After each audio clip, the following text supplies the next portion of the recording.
they diagnosed me at the hospital with PCP pneumonia, which is a super common pneumonia for HIV. And it was the first time I had to walk into a facility and say, a medical facility, and say, I have HIV. It's so still hard. It was so hard to say this was part of who I was now. It was, you get this new diagnosis and it's like, wow, you have to actually say, I have HIV. I just remember that moment just being so weird. And I felt so ashamed as, again, mother of three. And you just feel like you're just this piece of shit, and I have to say, they were really, really nice to me at that hospital. It was where I'd had my first baby. And now I'm walking in 15 years later with an HIV diagnosis. It's like all this wholesome story is now this piece of shit story.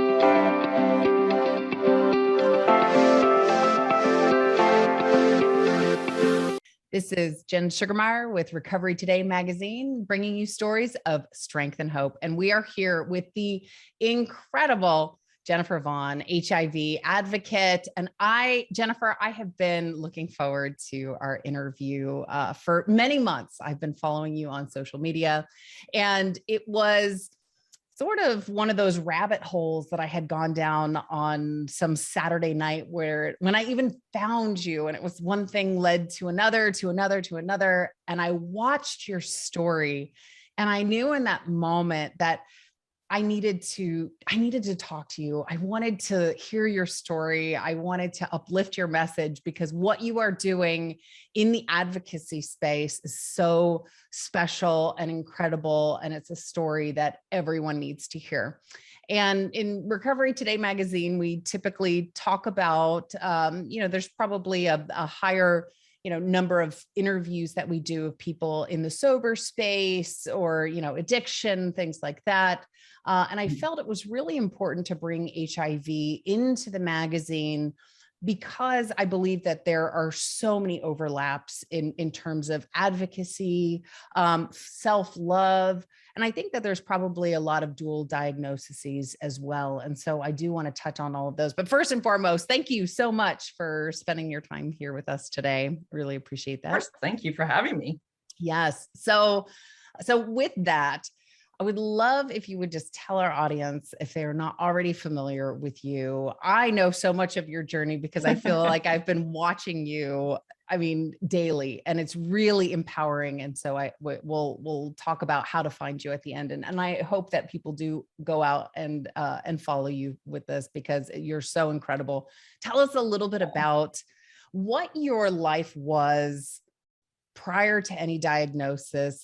Who is Jennifer Vaughan? Yeah, prior to my diagnosis, I was a mother of three, a divorced mother of three. I'd gone through a divorce in 2008 from my kid's dad, and living here in near Santa Cruz, California, by the ocean. I was a substitute teacher. I was dating somebody that I'd been with for a year at that point. Grew up in California, went to San Jose State, did the whole thing, got married, had kids, but I went through a divorce. And then I had been single from 2008 until my diagnosis in 2016, dating, any single mom typically does. And so, just trying to raise my kids and live my life, and trying to do the best I can, and keep everything together, as a mom with the kids and working and all of that. So yeah, that's pretty much where I was when I was diagnosed. So 6 years ago is when you were diagnosed. So talk about what happened on, I think it was the day after Valentine's Day, maybe. The day after Valentine's Day, yeah. Yeah, so what a romantic gift. So yeah, I had been getting sick weeks prior to my diagnosis, and I was just feeling lethargic. It had been building up for the last probably 5 or 6 weeks. I was starting, and finally I was getting fevers and night sweats, but prior to that, it was just really tired, achy, super achy. I couldn't explain it, kept going to doctors on duty, and they're just like, yeah, it's viral. It was viral, but we didn't know what virus, obviously. And so, yeah, I was just not feeling well, and it kept escalating. And so by the time I'd gone to doctors on duty the third time, they were like, something's not quite right. We need to test your blood. So they drew blood, and something came off on my, I can never remember this. It's either my white cells or my red blood cells. Something was off, and it said abnormal, but I hadn't been tested for HIV. It was just a regular blood panel. So they said, we're going to send you to a specialist because it's weird. You've got fevers now, and now you've got night sweats, and we need to find out what's going on. So they send me to an internal medicine doctor, and he says, we're going to test you for everything because something's off for sure. And I remember him asking, we were going to test for lupus and, something meningitis and osteoarthritis. And I'm just I'm like, do I have cancer? And I surf. So I thought maybe I swallowed a parasite from the ocean, and that's what's all over my body. I've got a parasite. It's got to be that. And then they're going to find out what it is. They'll put it in a petri dish and it'll grow, and they'll go, this medication will fix that. That's totally what I thought. And so, but he also asked, can I test you for HIV? And that went in one ear and out the other. It was said yes to everything. Just test me for everything, because I don't know what I have. And now we wanted answers because I was definitely not doing so well. And so about 4 hours later, I got the phone call from the doctor, and he said, yeah, so we have a result. You tested, and I remember him saying he was nervous. And I remember him saying I don't really know how to tell you this, but you did test positive for the HIV antibody. And I was like, HIV? What? What are you telling me? And in that moment, I was I was already feeling pretty sick. Little did I know, in about a week, I was going to have pneumonia and have an AIDS diagnosis. Everything escalated so fast. It was crazy. But in that moment, I was looking at my boyfriend across the room going, that's going to be over now, because we've been together a year, and he's going to hear that I have HIV. So clearly I did something very wrong in my single dating, because I have this virus. And for me, it was it has to be this. I know a lot of people at first were like, it cannot be. People were kind of in denial, there's no way. And I'm like, no, I got a positive and I'm sick. Something that means it's got to be that. And so I thought that my relationship would be over with him. He ended up testing negative, because I talk about it a lot in my advocacy. It's very uncommon for women to transmit HIV. So he had been with me for a year without any protection, and he was negative. That's a whole nother story. But anyways, yeah, I just in that moment felt oh my God, am I going to die? How am I going to take care of my kids? Am I going to be able to work? Will I be able to afford medication? How much longer do I have to live? Definitely went through my head. So many big, how did this happen? Who did I get this from? How long has this been in me? My brain was going crazy, and being sick on top of it was just so overwhelming. It was it's the worst moment of my life, honestly. But then I got off the phone and I felt totally immobile. He just said, I'm going to set you up with a doctor for tomorrow who's an infectious disease doctor. Now I'm an infectious disease person, which is I'm Jennifer Vaughan with HIV. Your whole identity changes instantly. You're I'm that person on the other side of the fence. I've got cooties. I'm disgusting. I'm a whore. I'm all of these things. It's the worst. It's the worst. So all the stigma that you ever thought of HIV, now that is part of your identity. So it's how do I even comprehend any of this? And I'm a mom, and it's I'm this wholesome mother that works for the school district. How people are going to find out and think I'm a terrible person and I'm disgusting, and what does she do in her free time? My God, what must she be up to at night? So all of those things were going through my head. And so I saw the infectious disease doctor the next day. But oh God, when we got off the phone with him, my daughter came down and she got on the internet and started looking up HIV. I could not even pick my phone up and put the word HIV in my phone, because to me, I couldn't take any more bad news. It was already this was so much to take. And he didn't really give me anything to go on. He just was I'm going to set you up with this doctor for tomorrow. So I went into that office. I still had no blood results as far as a viral load and a CD4 count. Those are two super important numbers when you have HIV. Your viral load is how much virus is in your body, and your CD4 count is basically your immune system. How much has this virus affected your immune system? And so I didn't know those numbers at all. I just knew that I had HIV. And so I go into this doctor's office the next day. Oh, first of all, my daughter looked it up on the internet, found my God, mom, people don't die from HIV today. I remember like kind of like holding that information really tight and thinking, okay, trying to just breathe, like, okay, my 15-year-old's telling me this, and I'm like just clinging to whatever she tells me because I'm laying on the couch thinking like, oh my God. And I'd say within 20 minutes, I knew who I got this from because I had a partner from my past who had risky behavior. He had shared needles for drugs and with down in Los Angeles. And he told me when he was on meth, he definitely had done stuff with transgender women. Male to male sex is really, really high risk for HIV because of the way they have sex. Anal sex is really, really high risk. And so he came to mind almost within 20 minutes. And I said to my boyfriend at the time, I said, I think I know who this came from. But he and I, this person, well, he's on my social media, Eric is his name.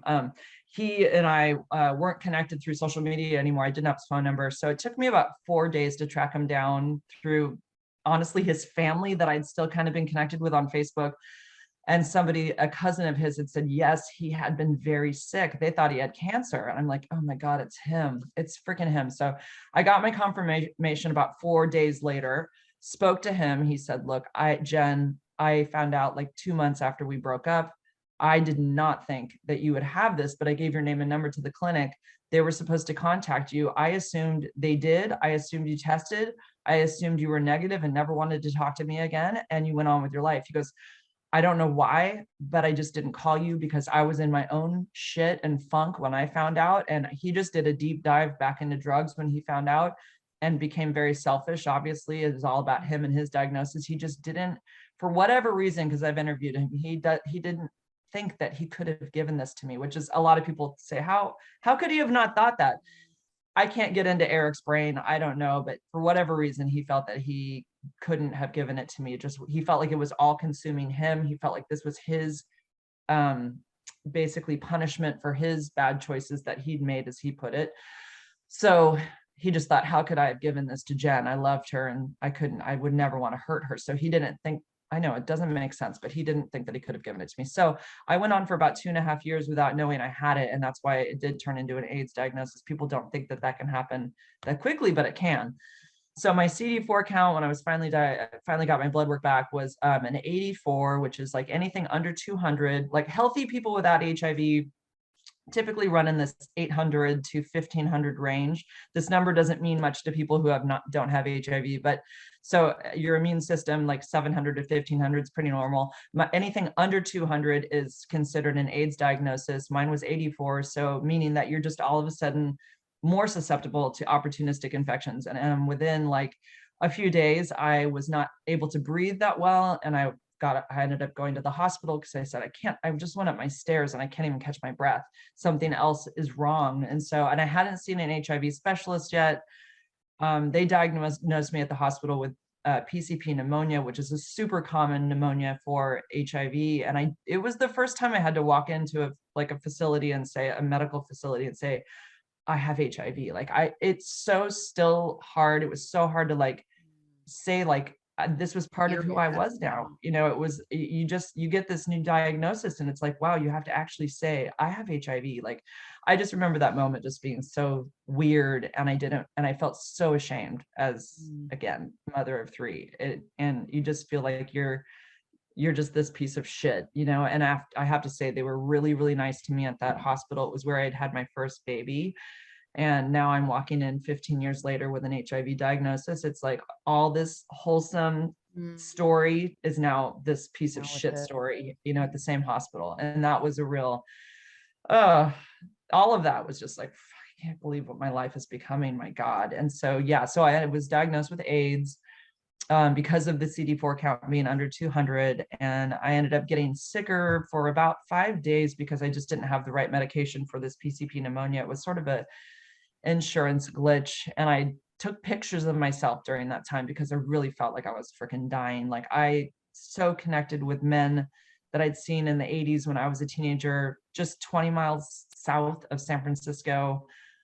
I get choked up because I think of these men and I'm like, God damn, I'm freaking know what they went through now. I'm connected with them. I'm connected with this whole thing that happened in the 80s when I was just carefree as a teenager. And now here I'm I'm freaking feel like I'm dying and I've got like the same exact virus. And, all of those, Ryan White goes through my head at that moment.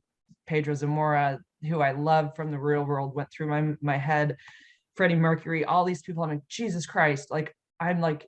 I'm going through what they went through, but apparently I'm not going to die. That's what I was clinging to, that because I finally got the right medication. And my HIV doctor did finally, that when I met her, she said, and once I got to her, I was in pretty bad shape. And she said, she was so sweet. I'll never forget. She was like this, and those words will never ever leave me, because in that moment I was coming to her for all the answers. Like I'm so sick at this moment. I think I found out that day with her I had AIDS. She's the one who said, yes, you do have AIDS. Like, I'm sorry, but you have AIDS. Like, I remember that. And she said, but honey, this is going to be a distant memory. I promise you that. Like, I remember her like taking my hands and just looking right at me going, this is going to be a distant memory. And I freaking, in that moment, you cannot believe that you're going to be normal. But I thought, and even Eric told me, Jen, you're going to get over all this. You'll take your medicine and you won't feel sick anymore.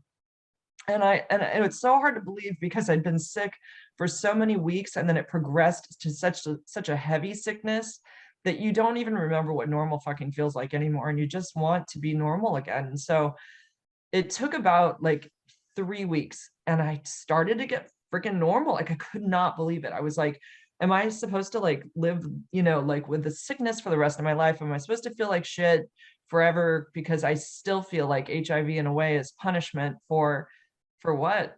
For having sex. I'm being punished for having sex. Like, that's what you have to like comprehend. Like, I had sex with somebody I loved, and I got a virus that was going to kill me. And it's like, am I really a bad person? Did I fucking do something wrong or bad, like, to have this? And so as I got better, physically, I started seeing this totally differently. And I'm like, I'm myself. I'm back to myself again. I can drive in my car and men can still look at me and flirt with me. And there's not a flashing red light on my head that says you have HIV, because I really thought all of that was gone. I thought no one will ever look at me the same. I'll walk in the grocery store, everybody will know. And so it's a lot of like that. You go through this feeling of like feeling like everybody's going to know and everyone's going to judge you, and nobody freaking knows unless you tell them, but you can't tell. So so I started to feel totally normal, and I, talked. Oh, and so the person I was with, he tested negative. And as a few months went on, I kept talking about like, I don't know anybody else with HIV. I don't know another woman with HIV. I know nobody. And everything I see on the internet is super negative. And it's all like, it's mostly gay men. I don't see any women like me, and I don't see anybody speaking positively about it. And I just think like, I would hope to find, maybe if I talked about it on the internet, I could share, because I did end up sharing it on my Facebook about 3 weeks after my diagnosis. I decided I had 300 Facebook friends and family, mostly high school friends and stuff. And I thought, I'm kind of like getting more comfortable with the whole thing. And I think like people need to know that you can get to a point of almost dying and you can get better. And there's super good treatment today.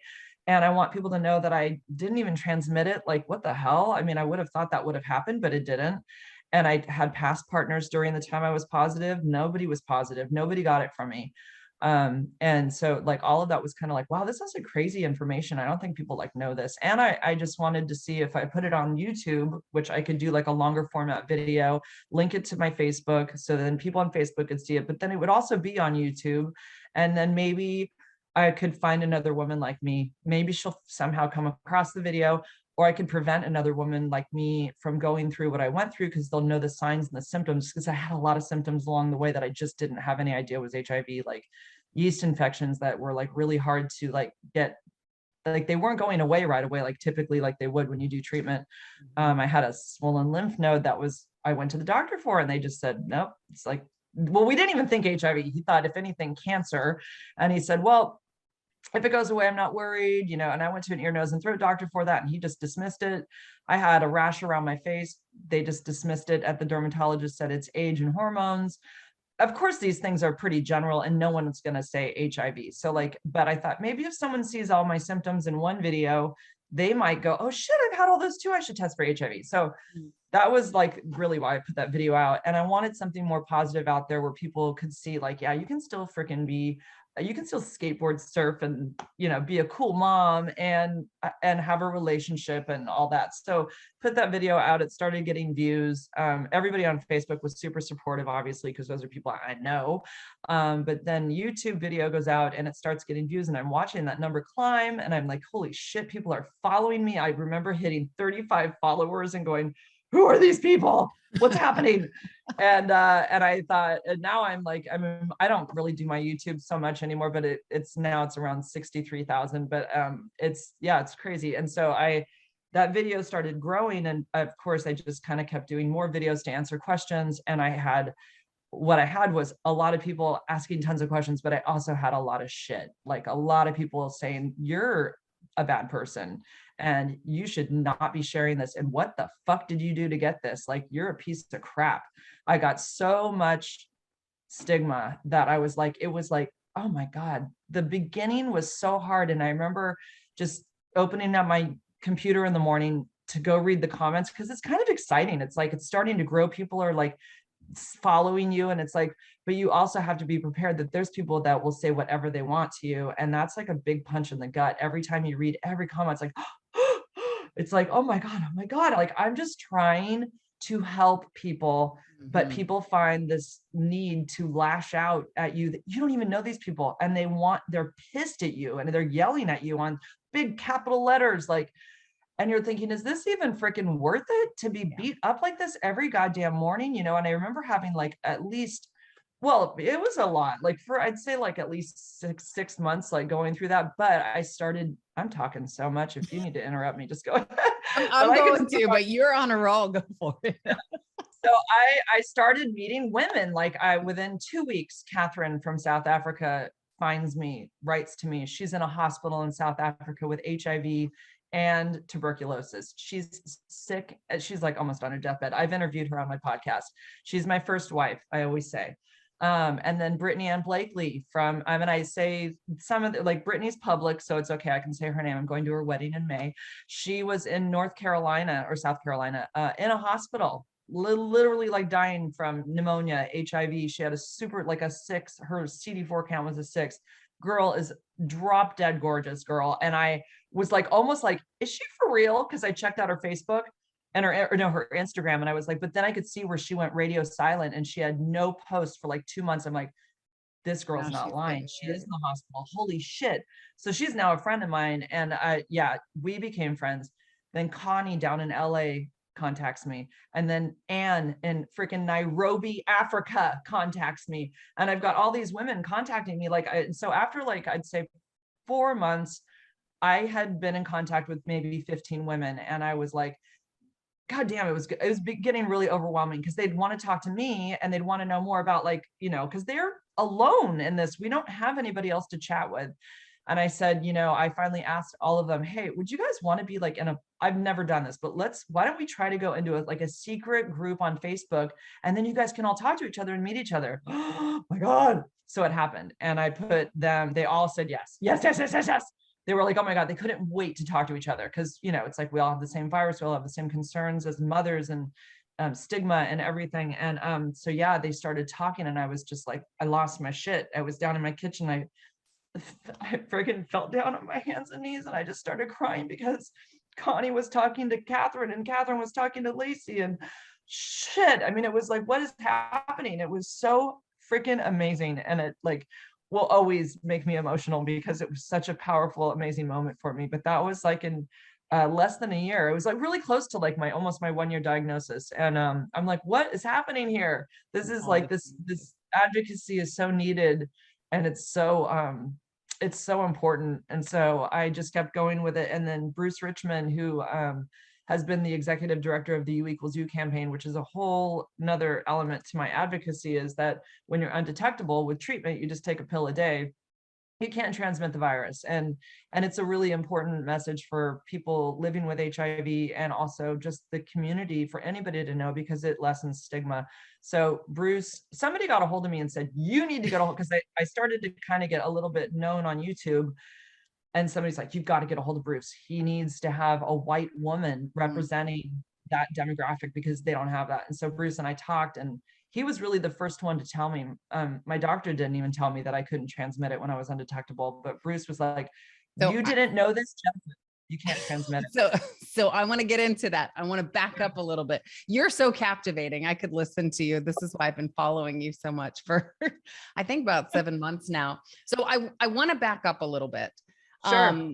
to the moment, because things progressed pretty quickly. I mean, within, 3 weeks from your diagnosis, you're talking about it on Facebook to your closest friends and family, which blows my mind, because I'm more inclined to talk to my Uber driver about things because I'll never see this Uber driver again versus, people that we know, because there is so much shame and stigma and all that. And then within a year, you're creating Facebook groups, and this is a very fast progression. So I want to go back to the day when you were diagnosed and all those things that were running through your head.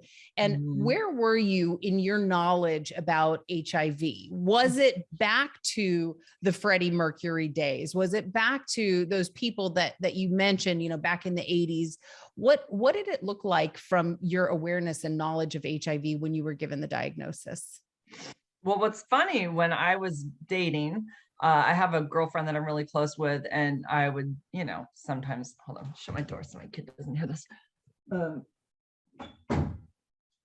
I would, not use condoms. And she said, just be careful because, there's like HIV. And I said, well, I'm not going to, unless I'm dating guys who are having sex with guys, or I'm dating guys who are sharing needles for drugs. I knew that information. I said, I'm not worried about getting HIV. I'm not worried about it. So I do remember I even know where I was driving. I remember telling her that, and I might have even had it then. Jesus Christ, I might have even had it then. But I did know that information, and that is basically true. Statistically, it is mainly for women to come into contact. It's men who have sex with men, bisexual men. It really is.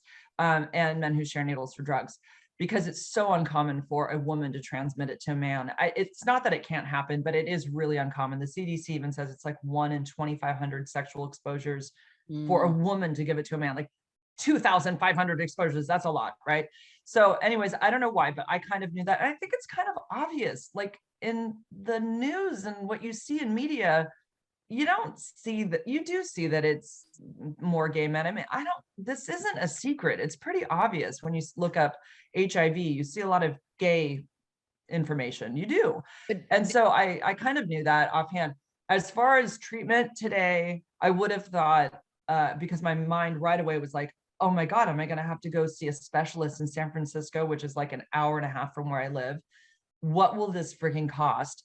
I imagine that it had to have been it would be very expensive. Like those two things went through my head right away.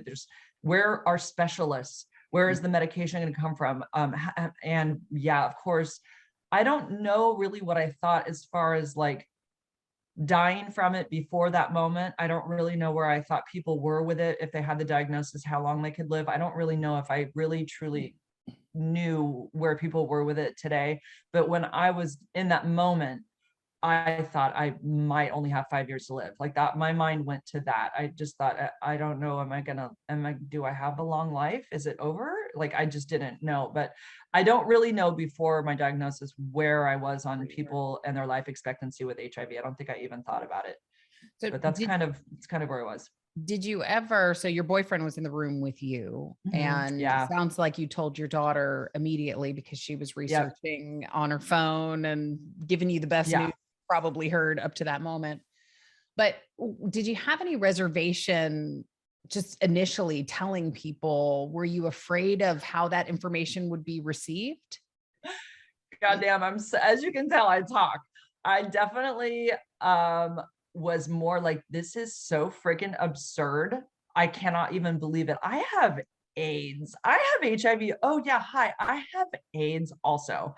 So to me, it was such shocking information that it kind of was like, hold on, I'm about to blow your fucking mind. Wait till you hear what I tell you. I freaking have. So I think in my mind, it was more like, I cannot believe that I have this. So it was more like, I knew there was a shock value to it. And I knew people would be like, what? instead of being, ooh, so I think I wasn't so afraid to tell people. I mean, I had told my neighbors. I had a Chinese exchange student living in the house. I called the people that run the exchange company and said, look, I've been diagnosed with HIV. He has nothing to worry about, but you guys should know. I mean, did I have to tell them? I don't know, but I felt like I did. So yeah, the more people I told, family right away, my immediate family, everybody knew that night. I think even my cousin I called. I was like, because I kind of thought it was just so shocking, and I needed everyone to hug me through the phone. I need everybody to tell me I'm going to be okay, and I love my family and I trust my family. So there was no hesitation at all to tell them, and nobody was, no one has ever judged me and my family or anything. Everybody was just, it was just immediate concern. So it was easy, super easy to share with everybody around me. And then, yeah, the more that I shared, the more, and this is the discussion that I had with my partner at the time, was like, it's better to like share it and let everybody know than have people wondering and have questions and talk about you. And I said, right, I would, and as long as he was on board, I was like, I'd rather be more open about this so that people can ask me, because truly, what do I have to be ashamed of? This is just, when you think of it, it's just a virus. Everybody has viruses, and I've looked it up since, and there's 380 trillion viruses living on everybody's human body at the moment, in and outside of it. And this is just another one that I have that I need medication to treat it. But yeah, I like try to wrap these things around my head, because I'm like, this is like ridiculous. I live a super normal life, and I really thought people should know what it is today. So yeah, sharing it on Facebook was scary, because I kind of was like, oh, do I want to let this secret out? Oh my God. And I remember just like shaking, almost like to push the button to do it. That's really quick after your diagnosis, like 3 weeks. Just, what? It was the day he went back to okay, so we had a long distance relationship. He was in Canada, and I knew I was ready to do it. But I waited till he drove off. I did it that night. And you know what I did also? Every time he was out of the house, I got a hold of an ex-partner and said, hey, I got to tell you, I was diagnosed with freaking HIV. Very good chance you do not have to worry about it, because it's very uncommon for a woman to transmit to a man, but I need to tell you what's going on. I had to contact 13 people, and they, over 2.5 years, Tinder hookups, ex-boyfriend's friends, and I had to like tell people, and everybody was really, really nice. Everybody was really freaking nice about it. It was kind of unbelievable. And everybody was negative, but yeah, I just felt I needed to like get all of these little things taken care of. And that was like, because I wasn't told, I wanted to make sure I didn't do that to anybody else. I didn't want, and I wanted to make sure if I talked about it publicly, nobody from my past would find it publicly and be like, why the fuck didn't you call me? Like, yeah. So I needed to clear kind of everything up before I made that step forward. And it's funny, once he had driven off and was on his way back to Canada, I felt like this, I don't know. I felt really open to do it. And he wasn't holding me back, but something made me feel really ready to do it. And I did it that night. And I was on Facebook until I think 1:30 in the morning answering questions. It was a crazy 5 hours. I remember that, just people being so concerned, and you, and yeah, people really awesome. Like everybody was so supportive, and like, holy shit, Jennifer. Because what had happened was I had done a Facebook post about all the blood work that I had done. I took a picture of all these vials of blood. I said, I'm at the hospital getting all this blood taken. And then I went radio silent, and people were like, what happened to you? Where'd you go? Are you okay? And I did respond with that. Yes, I did have pneumonia, but I didn't tell them HIV. And then that was 3 weeks later, I decided to share the true diagnosis with everybody and say, look, this is what happened. And but it wasn't enough. I wrote a long post, and I wanted to do more, and the YouTube video was the only way to do it. So that took 5 months to get to that point. That's still, it blows my mind. And I think because there is so much shame and stigma still with HIV. And I mean, what is your experience? Because I'm sure people have reached out shortly after their diagnosis. Have they shared with, kind of their coming out to the world, or willingness to tell people or share with people? Have people talked about those, fears, or is it kind of a non-thing? I could show you my messages. I can't even, I can't answer everybody. I get so many messages. It's unreal. Not Mm. necessarily everybody's HIV positive, but lots of positive. Yeah, I get those all the time. I was just diagnosed. Um, and it's really typically gay men. That's who contact me. You know, and then I do get women every once in a while. And I'm just not to say I don't get hetero men. Sometimes I do. But it's mostly gay men, and yeah, they're really scared. They don't want to share it with anybody. They feel already a lot of times their families have already been uh not accepting of their just being gay, and now they have this diagnosis that they don't want to share.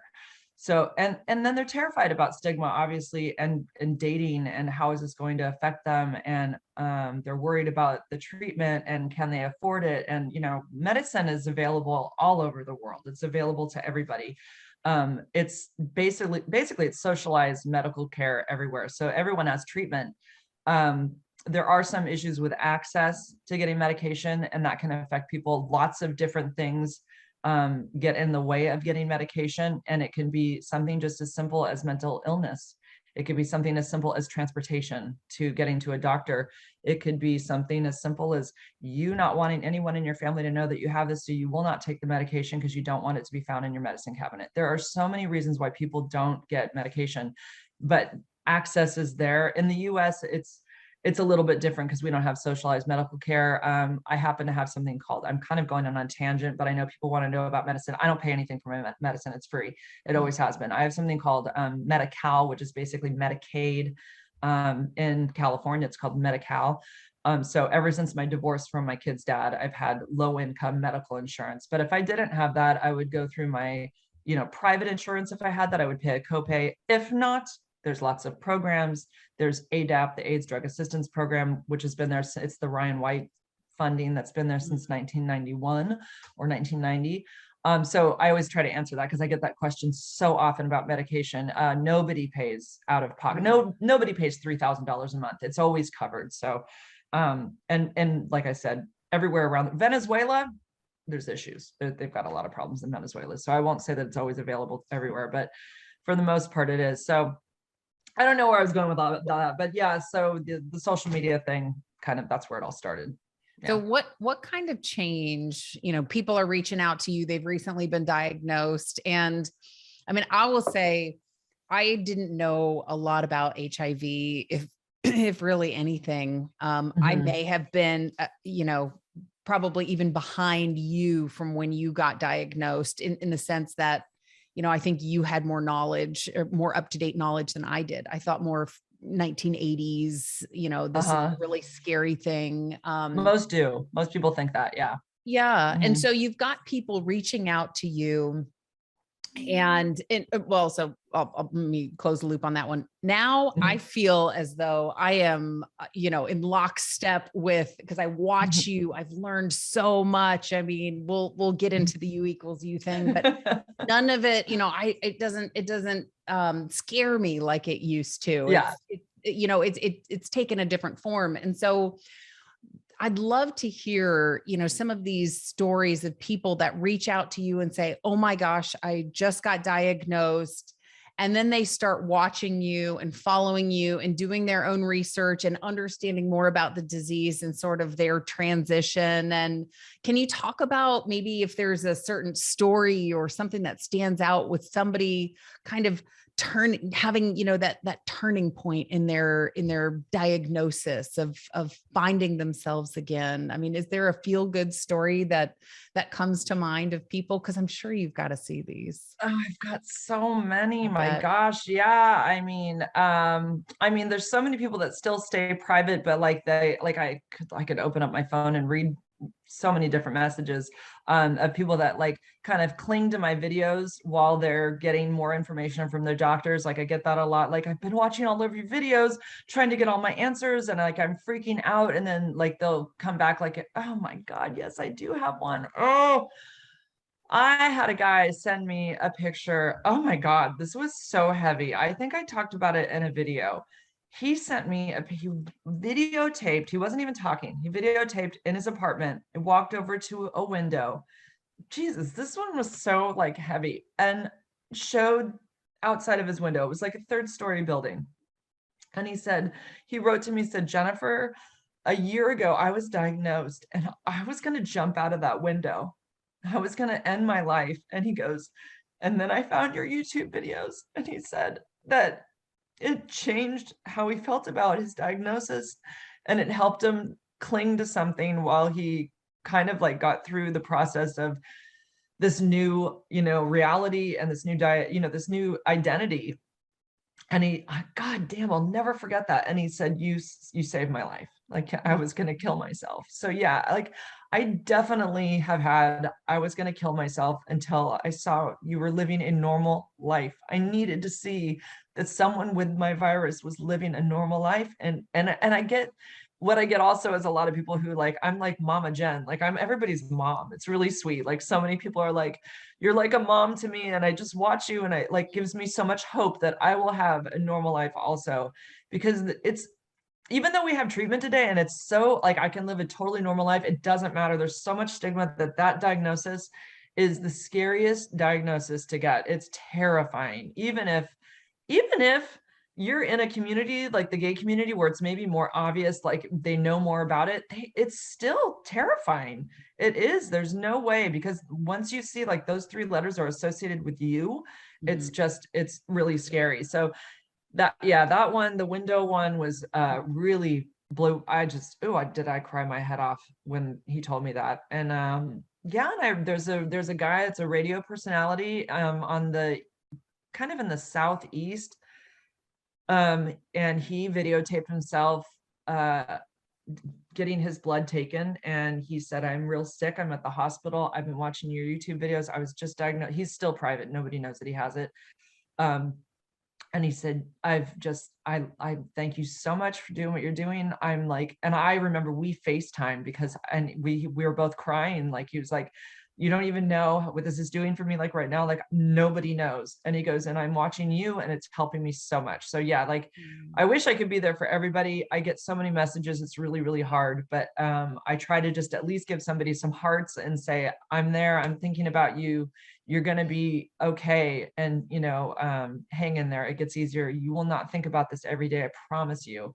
And I've done a lot of videos about that also, but yeah, there's been, I've had it's freaking crazy. I'm so lucky. Like I've been so blessed to like be in this position. It really is amazing.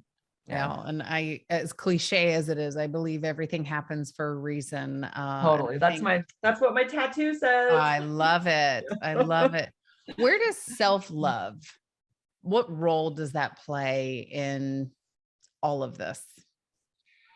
Oh God, you have to love yourself, because this diagnosis carries so much stigma and you immediately think you're a bad person, because why else would you have this? This only happens to bad people, because those people with HIV are bad. They all did something bad, disgusting, dirty, creepy to get this. And you have to somehow get over that and realize that no, you're human.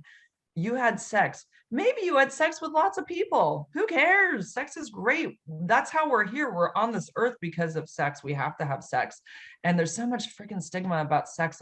That drives me crazy too. So that's been kind of a platform too, is trying to destigmatize, just having sex and being okay with it and not being like feeling bad about it. So yeah, you have to love yourself and realize that you are, you're not a bad person.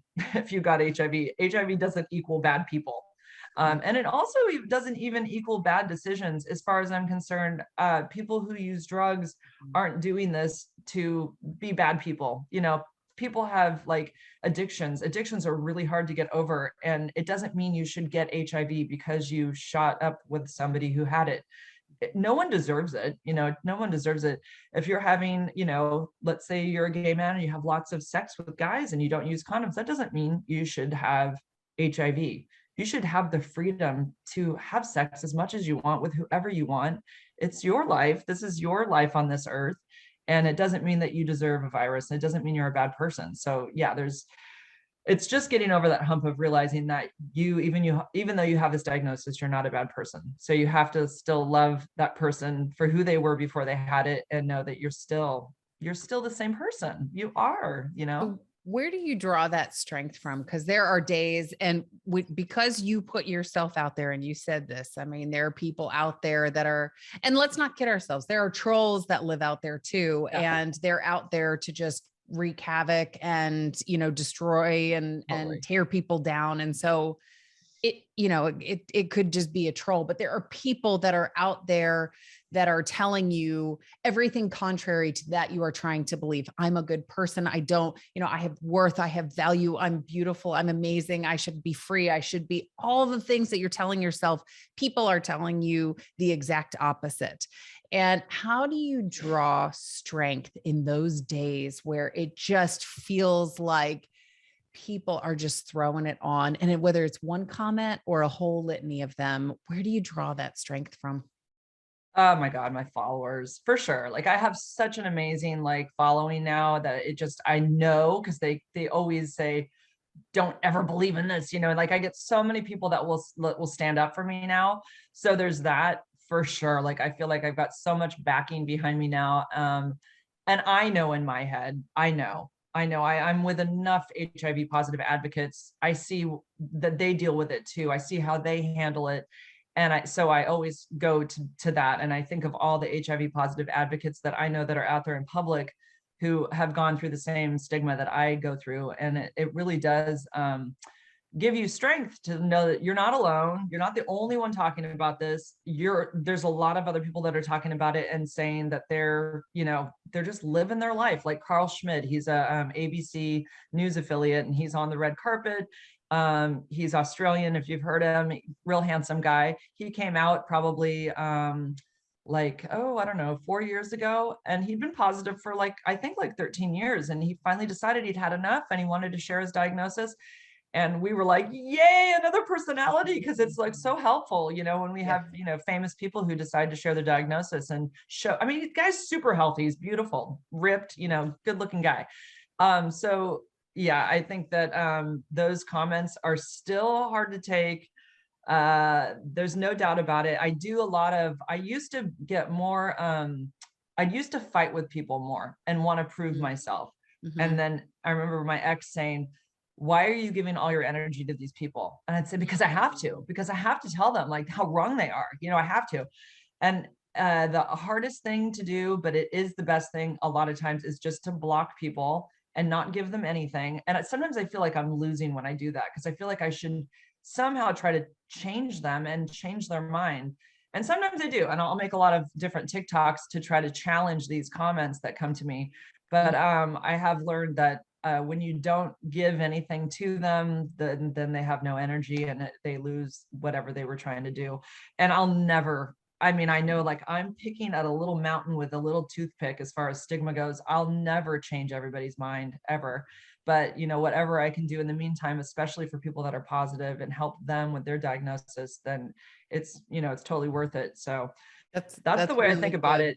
It just comes with the territory. Social media doesn't even matter what you're talking about. Someone's going to hate you.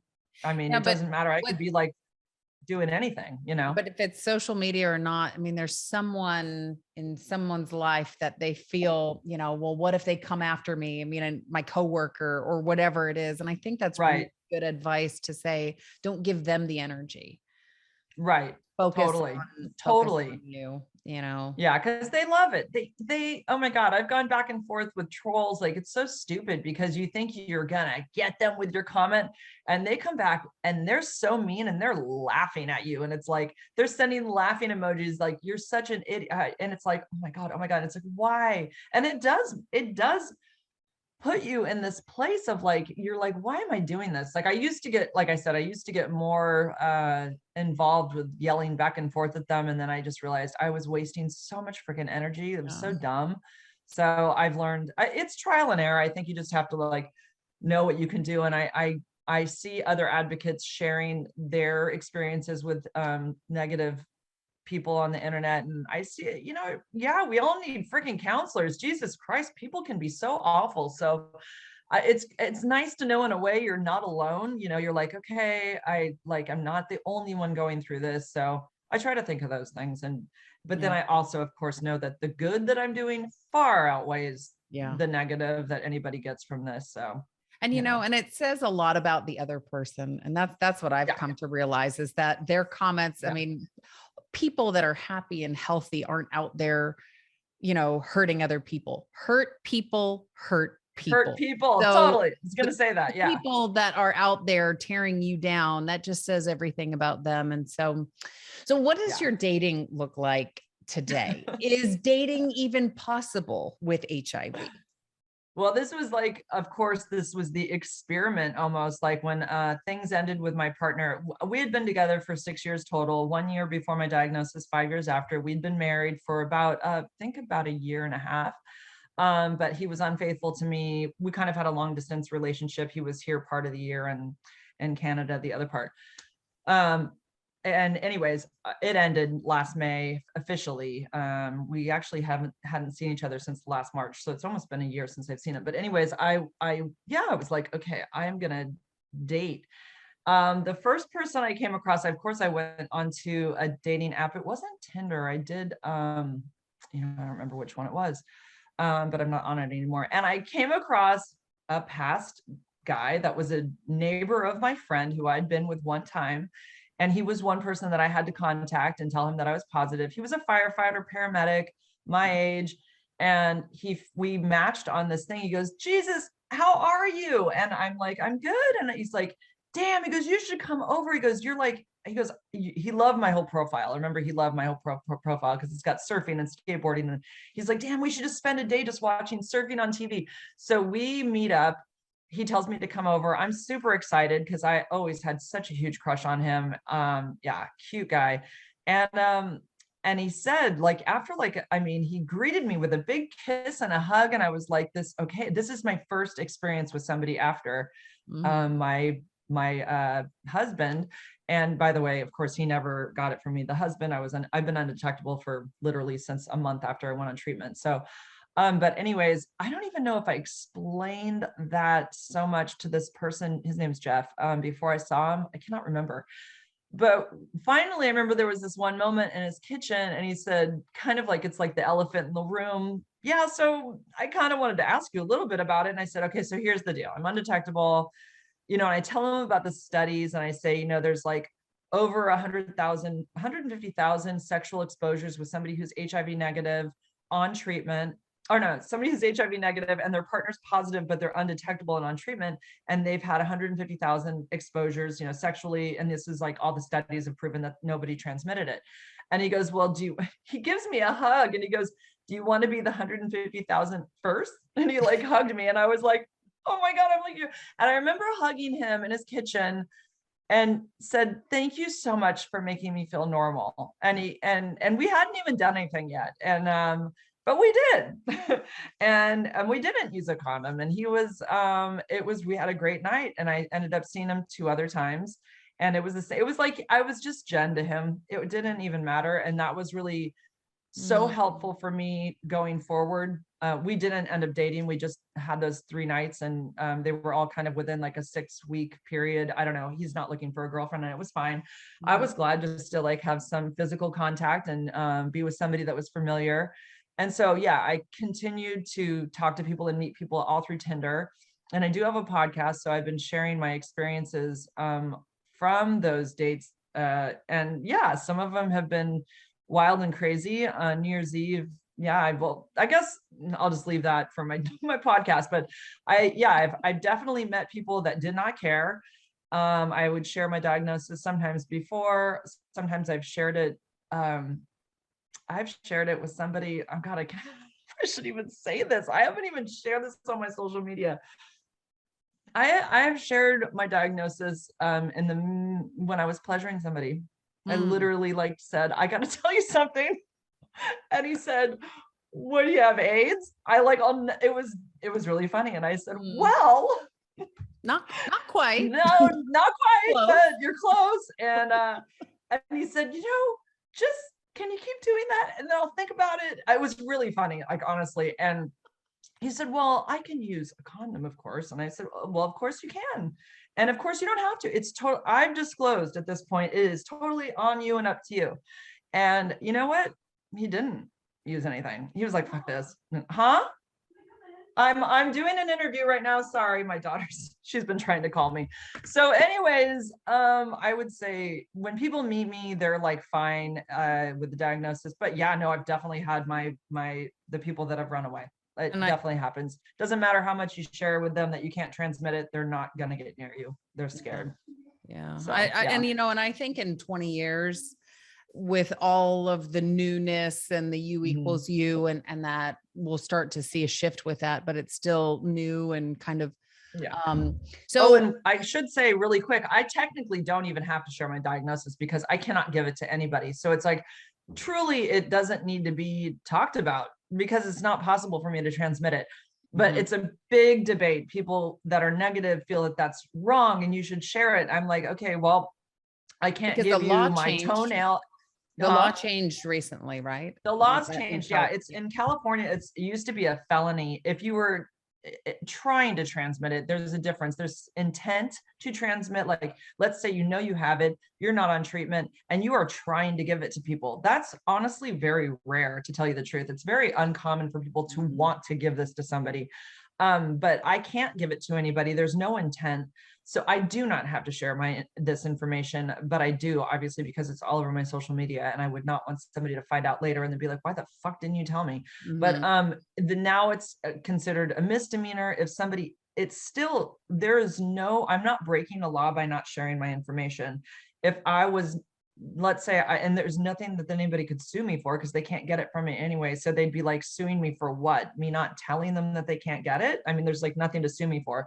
So what it is if somebody has HIV, they have a viral load that is transmittable and they have intent to transmit it to somebody, it's now considered a misdemeanor of 6 months in prison and or jail, whatever. And because it's no longer a death sentence. So it doesn't carry the heavy weight anymore because the laws have finally caught up with the science. And people will still say that's wrong, it should be criminalized. But the more we criminalize this virus, the more people will not test, the more people will live in shame, the more people will stigmatize this virus. It's a vicious circle. So criminalizing people for having HIV is like just not helping the situation in any way. It shouldn't be criminalized at all. So you talked about, and I just want to be really specific about this. Yeah. U equals U. So for those that are listening that are not familiar with U equals U, what exactly is that? So U equals U means undetectable equals untransmittable, meaning when someone's taking their medication every day, it happens pretty quickly. Like if I've showed a graph on my health chart that when I went on treatment, my viral load was like up here. I went on treatment and it went down like that. And now it's at a 0 and it's been like that for 6 years. So that's undetectable. When it goes down to that 0. So you have an undetectable virus viral load that's in your system, and right. through the pill, taking that every day means that you cannot transmit it. Yeah. And I try to explain it in a really simple Pac-Man form. I always do this on Instagram or on my TikTok lives. So like basically, if you think of like the virus being all the little ghosts, Pac-Man is my pill and it ate up all the ghosts that's in my bloodstream. And now those ghosts live where those 4 little tunnels are. The ghosts live in there. They are in my cells, but the medication, which is Pac-Man, sits right there at those tunnels and won't let them come out. So it's like the virus, the medication's always sitting there at those tunnels. The ghost can't come in. So there is dormant virus in my CD4 cells that cannot get into anybody's body. But in my free flowing blood, there is no HIV virus. So when they test me, they test my free flowing blood. That's how the test is done. I come up HIV negative. It does not show that I have HIV, but if I were to stop taking my medication over time, it would not happen quickly. It would take a long time.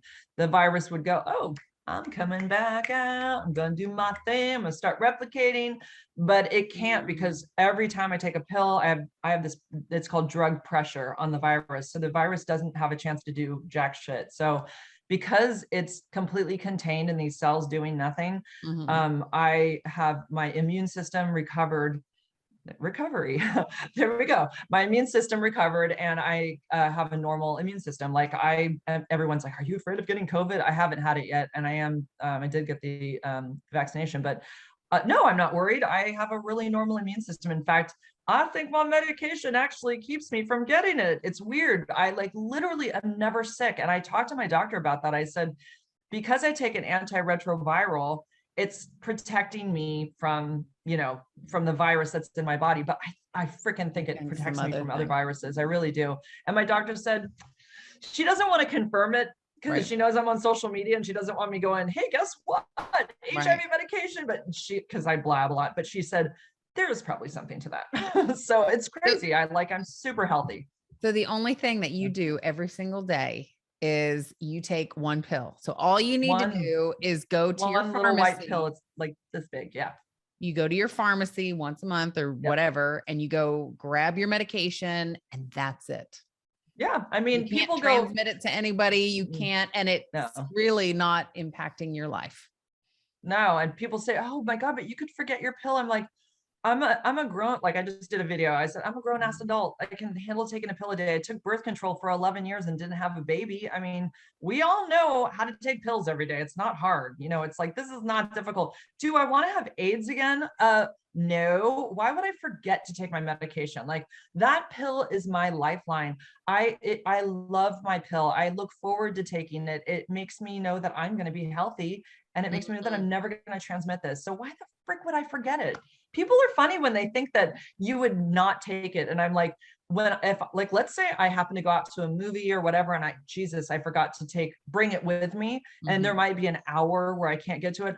There is nothing else on my mind for that hour. I need to get home. And I know it won't do anything if I miss it by an hour. It's not going to do anything, but everybody I know that's HIV positive, we all feel the same way. We would not want to miss a dose because we know it keeps us healthy, So, and the caveat to that is that we also cannot transmit it. So it's an amazing thing. And I know obviously I've kind of touched on anal sex is very high risk for HIV. I know lots of gay couples that are, one's undetectable and they've been together years and they do have that kind of sex and there's no one's transmitting it. It's just not possible. It's hard for people to comprehend because you think HIV, scary, sex, scary. There's no way that this is possible. You have to be able to transmit it. It's really hard to comprehend. And I know if I was HIV negative, I don't know that I would totally believe it. I'd be like, do I want to put myself in? I don't think so. But I also know that if I had been negative and I came across a guy with HIV, I would know that he probably had a past of drugs or maybe having sex with men. And I am not interested in dating sex with men. So I'd have that in my head too. There's a lot of stigma. There is. Yeah. I mean, I cannot be stigma free from HIV. I have my stigmas about it too. I do. And I can't make it completely stigma free. But I think, what's really special about what you do is and why I've gravitated towards your messaging is because whether it's HIV or it's, somebody got arrested for drunk driving, or you're dealing with an addiction, or you're going through a divorce, or you're whatever it is. Yeah. The truth is, at the end of the day, we're all humans and we want love. We want to be, hugged, just like when you called everybody in your phone and said, just give me a virtual hug. This is what I need. We are all the same and we're all dealing with life. And if we could just start to look at each other and see each other's hearts more and just stand up for who we are and love ourselves, I mean, the world would look vastly different. But it takes strong people like you. And I believe, that everything does happen for a reason. And I think, you caught on very quickly about the need to bring people into your space, and you saw your own strength within this. And that says a lot about you going out there and saying what you have. And if we have more people like you in this world, we will see a decrease in shame and stigma. And I will speak for myself that there was a lot of education that you brought into my life, and it has transformed the way that I look at HIV. I didn't know. And that's what it is. A lot of times is just people not knowing. And so kudos to you. I'm so proud of you. I love following you. One thing, and this is the last thing that I'll say, and then I want to hear about where everybody can find you in that. But Well, I look at these questions a little bit differently now when it said, like when you get a job and there's that disabilities question and Oh, HIV is yeah. on there. And I think, why is this on there? This doesn't even make sense. This isn't a disability. Do you know Jennifer Vaughan? Go check her out. She's not disabled. So I think that's a question that needs to be assessed and removed. Totally. Quite frankly, because I don't think it's a disability. I don't even understand that. And I think, maybe in the 80s that was, but that's not where we are today. So that's something that when I see it, it stands out and I think of you and I'm like, we are not there, but that question will be removed. So sometime, because it is not a disability for sure. And everything that you show in your life is absolutely contrary to that. So, totally true. 100% true. I saw that recently and I thought, no, this isn't right. This needs to change. So, but it annoys me because it makes me feel like it victimizes us or something. It's like, I'm not a freaking victim of this. I'm not any less now because I have this. I'm exactly the same. Like people say, don't you feel a little bit sick? Don't you get sicker more? No, nothing's different. Nothing. I cannot be more clear about that. So why the frick would I put disability like that's taking advantage of the system because there is nothing wrong with me at all. I can do everything I've done the same. Nothing's different. I can't donate blood. That is the only thing. That is the only thing. Well, I see that. And then I think, but before I was educated, I didn't know any better. And so, it's a testament to why everyone, whatever their situation, we just need to stand up for ourselves and, show that we are human, we are normal, and, educate other people, because that's the way that we fight shame and stigma. And when we keep things silent and keep it from people, I think that's when we feed into shame. We acknowledge that it exists, but if we fight it by being vocal about it and we say, you know what, I am human, I am loved, I am valuable, I am worthy, and all of the things, that's when we can come out with a good message and it can change the way people think. So, and thank God for social media, because otherwise we can't tell these stories. Not everybody could, but it's been amazing. I mean, even on TikTok, I can't believe how many things I've learned on TikTok about people's human stories, and it really makes me think differently about other people's conditions. It's amazing. So I'm really thankful for social media for sure, because it has its downfalls, but and for the most part, I think it's amazing. We're really lucky that we have this kind of way to reach people. Yeah, absolutely. So where do people find you, follow you? I know you're in so many places. So if they want to connect with you, what is the best way to connect? I have link trees on my TikTok and my Instagram. I have a podcast called Don't Stop Me Now. But everything is on my Instagram. I'm just Jennifer Vaughan. My Instagram is Jennifer Vaughan, VAUGHAN HIV. So that's and if you just look me up, if you Google, a lot of stuff comes up, but I do have links to my link trees links to my link trees. Does that make sense? I have my link tree link on my Instagram and my TikTok. So perfect. Yeah. So feel free to follow me. We'll make sure to include them here too. So have Jennifer, them come and follow my craziness. Yes, I love it. It really, you've helped me tremendously, and just seeing the hearts of people, and you're incredible. So I personally, thanks, Jen. You are too. Oh, well, thank you. But my tall girlfriend out there, I love that you're so tall and you wear heels. I need to do that more. I just bought 7-inch heels, which will make me 6'8". Wait, you're 6'1"? Yes. Girlfriend, I did not know that. I used to be 5'11", but I've shrunk. I'm about 5'10" and a half now. Oh, wow, you are tall. I love that. I love that. That's great. Yes. So one of these days I will see you out in California, or we'll meet up. Totally. And I look forward to it. But thank you for all you do. I genuinely mean that. Keep standing up for yourself and for others, and just showing people the power of self-love. You embody everything that people need to be. So I adore you. Thanks for having me. Yes. And thank you so much for doing the interview. So for sure. So this is Jen Sugermeyer and Jennifer Vaughan here with Recovery Today magazine, bringing you strength and hope. We will see you next month. Cheers.